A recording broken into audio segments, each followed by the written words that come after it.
मेरे दरबार में तुम्हारी एक अलग जगह है।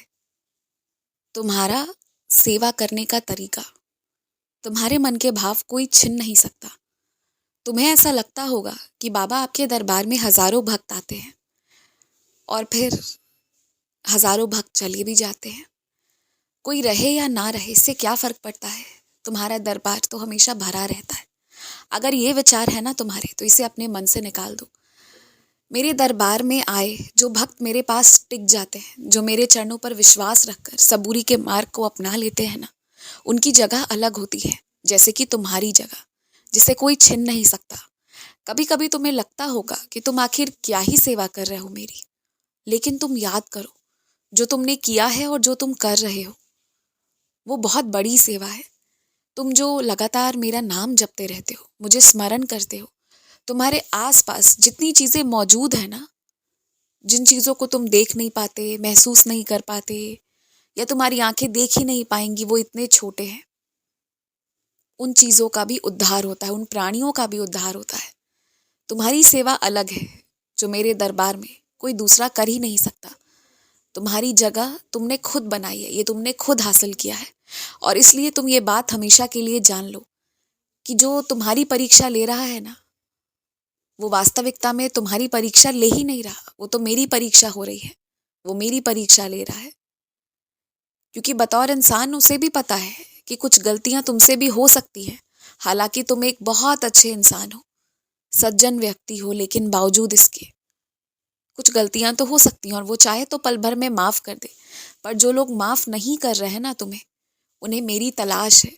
वो इंतजार कर रहे हैं कि कैसे कोई लीला हो, कुछ ऐसा हो जिसके दम पर मैं तुम्हारे लिए खड़ा हो जाऊं, और जिस माध्यम से उन्हें मेरे दर्शन मिले, ताकि वो मुझ पर विश्वास कर पाए।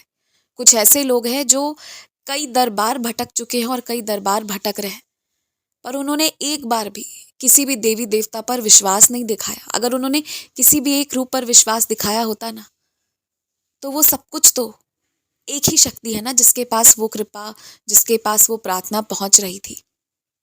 पर उन्हें कभी किसी भी दरबार पर विश्वास नहीं हुआ। हालांकि वो आज भी और कल भी हर नए दरबार जाने की, हर नए तीर्थ करने की सोचते हैं। बट जिसका मन अशांत है, जिसे मेरे होने का एहसास ही नहीं, जो आज भी चिंतन करता है और सोचता है कि कोई चमत्कार हो तो वो माने, तो उसी तरह के लोग तुम्हारी परीक्षा ले रहे हैं, क्योंकि उन्हें मेरे दर्शन चाहिए।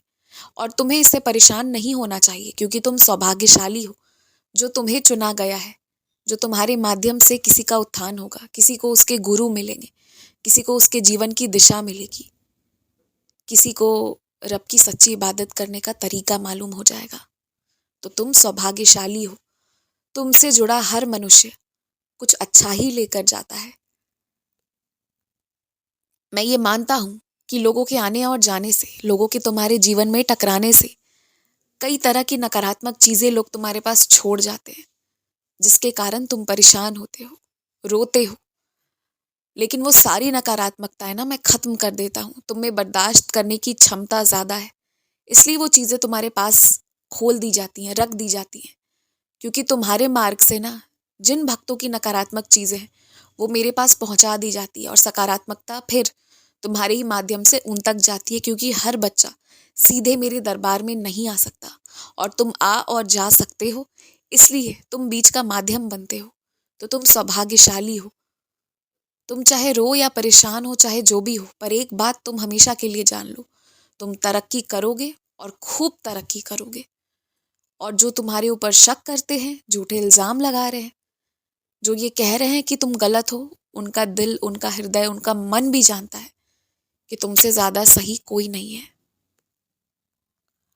उन्हें पहले भी और आज भी और भविष्य में भी तुम पर ही विश्वास था और रहेगा कि तुम कभी कुछ गलत नहीं करोगे, चाहे लोग क्यों ना पलट जाए।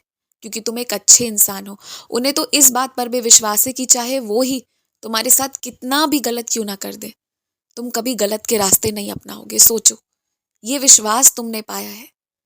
तुमने इस तरह की लोगों का विश्वास और दिल जीत लिया है अपने कर्मों से, अपनी भक्ति से। तुम अपने जीवन में जो कर रहे हो ना, बहुत अच्छा कर रहे हो। तुम्हें केवल मात्र आगे बढ़ना है, अपने आप को और सक्षम और बेहतर बनाना है। अपने मन को और लगाए रखना है और कभी भी रुकना नहीं है। ये बात हमेशा याद रखना कि आज 2 चीज़ें खत्म हुई हैं तो कल 2 नई चीज़ें तुम्हारी लक्ष्य में होनी चाहिए, जिसे तुम्हें हासिल करना है।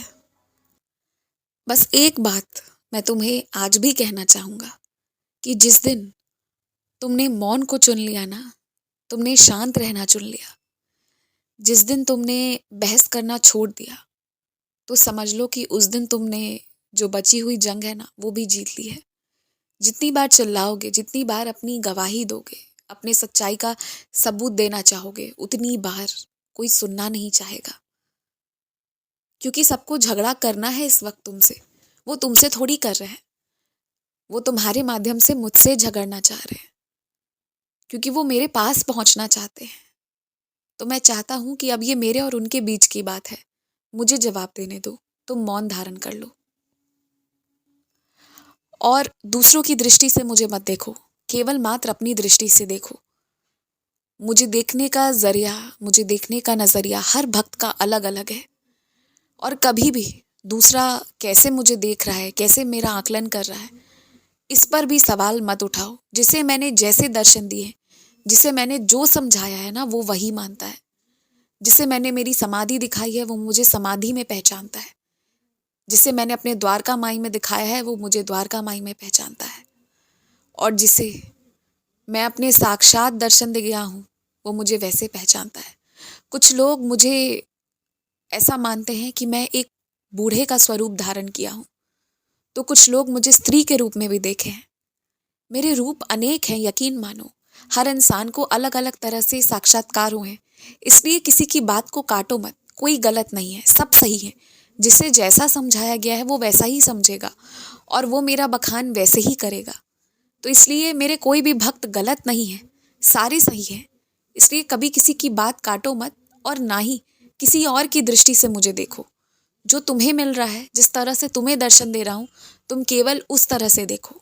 और यकीन मानो, जब तुम कांटों पर सफर कर रहे थे ना, तो तुम्हें अपनी गोद में उठा लिया था। वो कांटे का एक भी दिन का तुम्हें गड़ा नहीं, और जो भी था वो बस मेरे पास आया और मुझ में ही रह गया। तुम्हारी सुरक्षा हो रही है और हो भी रही थी। खुश रहो।